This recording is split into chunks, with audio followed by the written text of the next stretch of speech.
It's time now for Media Watch with Emma James. Good evening, Emma. Hi there. You've been taking a look at reactions to France's President Emmanuel Macron, who made that long-awaited TV appearance yesterday. Yes, long-awaited and very lengthy too. It was quite a marathon appearance, 2.5 hours on television last night, and it was all in response to, of course, the protest by the Gilets jaunes. Mixed reactions, but a lot of them not all that positive, it has to be said. This from the cartoonist Chonou, and it says, "So is it out yet?" Because, of course, this speech was delayed because of the fire at Notre Dame, and this cartoonist has him holding the fire hose, and you can see the smoke is still coming off of the heads of the Gilets jaunes protesters, so clearly not someone who feels this really will have addressed their concerns very well at all. Also this from Carac, the cartoonist, a similar theme really. "I promise to say fewer stupid things, but I will continue to do them to you," really showing that it is words rather than actions that appear to have been very much at the forefront of last night's discourse. As for the newspapers, some of them being a little bit more generous, it has to be said, Le Parisien among them, simply spelling out that these are his new priorities. Also Le Figaro saying that he's sketching out his new ambition. That's probably about as positive as it gets, to be honest. Looking at the Huffington Post French version, their headline is just effet plouf, which basically means plonk or flop or plop. So yes, definitely not a good one. The wow effect that had been hoped for didn't happen for them as far as they're concerned with the Gilets jaunes who are watching it and who they have spoken to. Libération too has gone with a fairly strongly worded front page. Where is the wow? Because they simply felt that after all of those months of debating and all of those months of protest too, that surely Emmanuel Macron could have come up with more of a killer blow.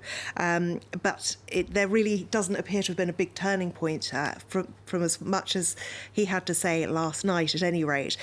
La Croix, too, really sounding a rather negative note. The method changes, but not the direction. Again, this idea that it is just words rather than actions that we are seeing from the French president. Now, 7 million people tuned in to see this last night. Huge number of people watching it. Were they convinced? It would seem largely not. A lot of polls out there, they're ranging in terms of success from... Well, it's not good. I think. How low is it? What are we looking at? We're looking at people... the best I've seen is 60% of people not being convinced, and 90-odd% in other polls, so it's really not positive at all. And looking at some of the comments from Gilets jaunes protesters as well, France Info has spoken to a few who said that basically my life is not going to change. And I think that's how a lot of people feel looking at this, how it's playing out online. Priscilla Ludowski is one of those who was behind the invention of the Gilets jaunes movement, and all she did in response was to actually tweet out the dates of all the next protests, so we can expect to see more Gilets jaunes protests tomorrow. And the other thing that people have been talking about is the face of Christophe Castaner, the Interior Minister, during that speech. Some people thinking perhaps he wasn't overwhelmed by what he was hearing. This one saying, when you're watching a press conference by your boss and it resembles a punishment. Now, he has since said this morning to France Info that he was very attentive and that it was just a particular moment caught on camera, and he actually had a good laugh about it.